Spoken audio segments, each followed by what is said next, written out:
तेरी यादों की धारा में कुछ करंट सा बहता है। तेरी यादों की धारा में कुछ करंट सा बहता है।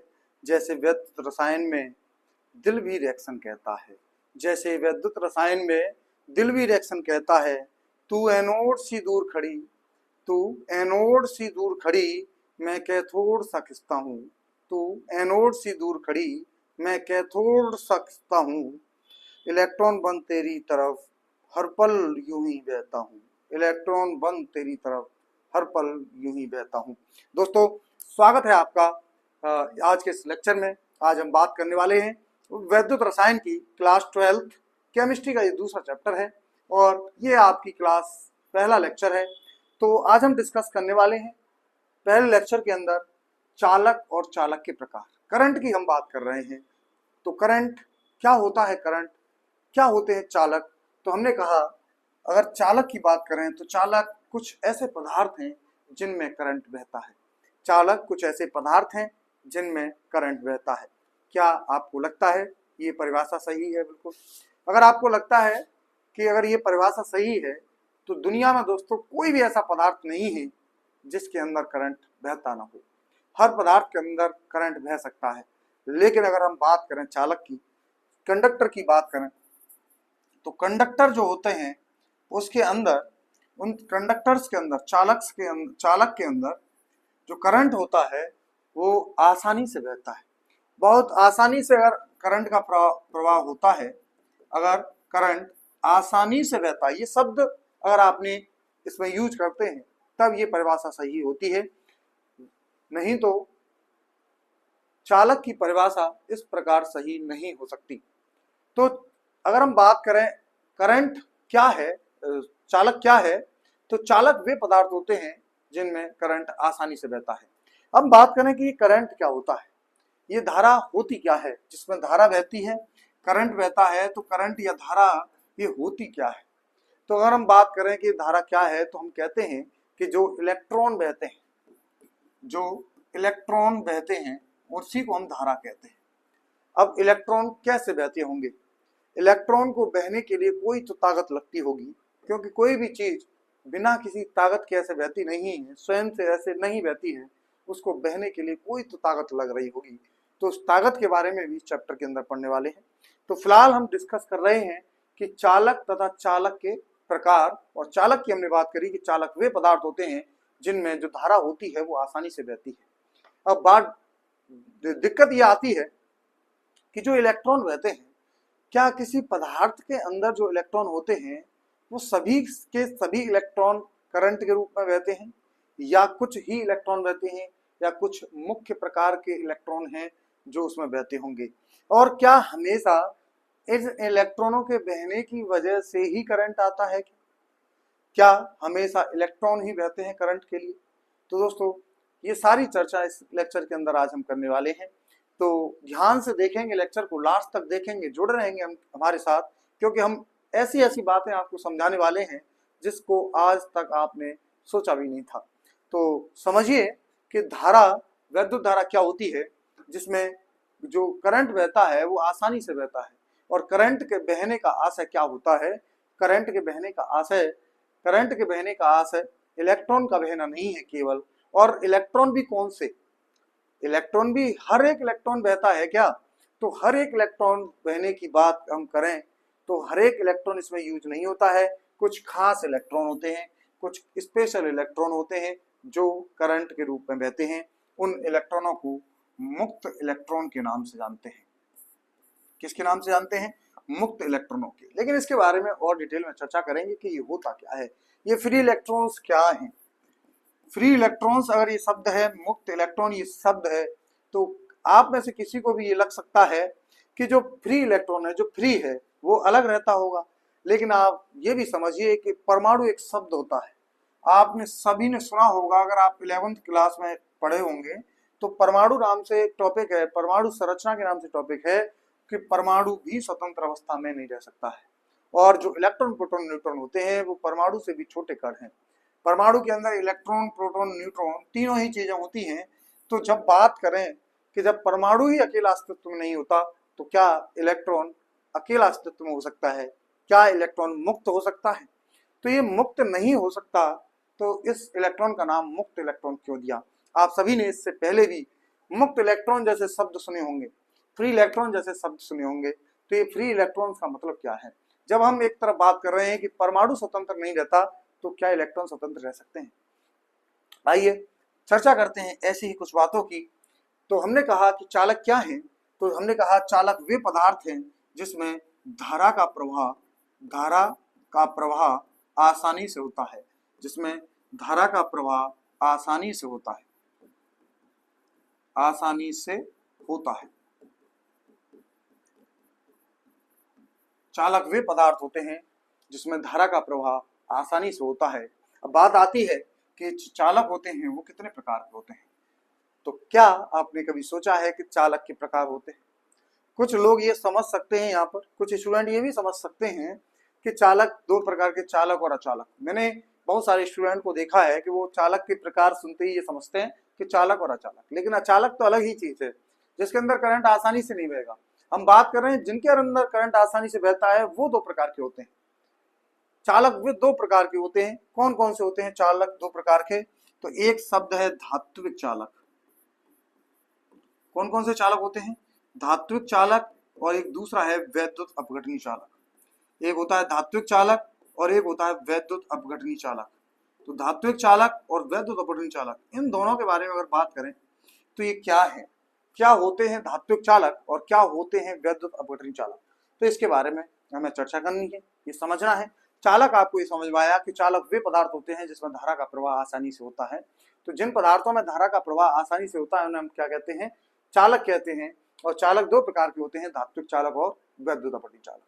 तो हमने कहा चालक वे पदार्थ होते हैं जिनमें धारा आसानी से बहती है, और ये दो प्रकार के होते हैं, धात्विक चालक और वैद्युत अपघटनी चालक। अब धात्विक चालक का क्या मतलब है और वैद्युत अपघटनी चालक का क्या मतलब है, आइए समझते हैं कि धात्विक चालक और वैद्युत अपघटनी चालक क्या होते हैं। तो समझते हैं कि धात्विक चालक क्या है। तो अगर हम बात करें धात्विक चालक की और वैद्युत अपघटनी चालक की, तो इनका क्या मतलब है। तो अभी हमने बात करी थी कि जो करंट है वो केवल मुक्त इलेक्ट्रॉनों के रूप में नहीं बहता, वो दूसरे तरह से भी बहता है। और छोटे शब्दों में कहें तो आवेश अगर कहीं पे बहता है उसी को हम विद्युत धारा कहते हैं। मुक्त इलेक्ट्रॉन से मतलब नहीं है, आवेश से मतलब है। अगर आवेश बहता है तो उसे हम विद्युत धारा कहते हैं। अब आवेश दो रूपों में बह सकता है, एक तो आवेश मुक्त इलेक्ट्रॉन के रूप में बहता है और दूसरा आवेश आयनों के रूप में बहता है, आयनों के रूप में बहता है। तो ऐसे पदार्थ जिनमें करंट मुक्त इलेक्ट्रॉन के रूप में बहता है, यानी कि जिनमें करंट मुक्त इलेक्ट्रॉनों की वजह से आया है, ऐसे पदार्थों को हम धात्विक चालक कहते हैं। और ऐसे पदार्थ जिनमें करंट आयनों की वजह से आया है उन्हें हम वैद्युत अपघटनी चालक कहते हैं। ऐसे पदार्थ जिनमें करंट मुक्त इलेक्ट्रॉनों की वजह से आया है उसे हम धात्विक चालक कहते हैं, तथा ऐसे पदार्थ जिसमें करंट आयनों की वजह से आया है उन्हें हम वैद्युत अपघटनी चालक कहते हैं। आइए समझते हैं कि ये मुक्त इलेक्ट्रॉन क्या होते हैं और आयन क्या होते हैं। अभी हम चर्चा कर रहे थे कि ये जो मुक्त इलेक्ट्रॉन है ये नाम से मुक्त है लेकिन ये मुक्त नहीं होता है। तो क्या है इस मुक्त इलेक्ट्रॉन का मतलब, आइए समझते हैं। तो हमने बात करी कि विद्युत धारा जिस जगह पर आसानी से प्रवाहित होगी उस जगह को हम, उस पदार्थ को चालक कहते हैं। चालक दो प्रकार के होते हैं, धात्विक चालक और वैद्युत अपघटनी चालक। धात्विक चालक वे होते हैं जिनमें करंट आसानी से बहता है, मुक्त इलेक्ट्रॉनों की वजह से बहता है, और वैद्युत अपघटनी चालक वे होते हैं जिसमें करंट आयनों की वजह से बहता है। आइए समझते हैं कि ये मुक्त इलेक्ट्रॉन क्या है, समझते हैं कि मुक्त इलेक्ट्रॉन, फ्री इलेक्ट्रॉन का क्या मतलब होता है। तो फ्री इलेक्ट्रॉन की जब भी हम बात करते हैं तो हम बात करें सोडियम नाम के पार्टिकल की, सोडियम कण की बात करें। सोडियम का एक कण Na अगर आपने ले लिया तो इस सोडियम की अगर हम बात करें तो इसके पास 11 टोटल इलेक्ट्रॉन हैं। सोडियम के एक कण के पास में, Na के पास में 11 इलेक्ट्रॉन होते हैं। कितने इलेक्ट्रॉन होते हैं? 11।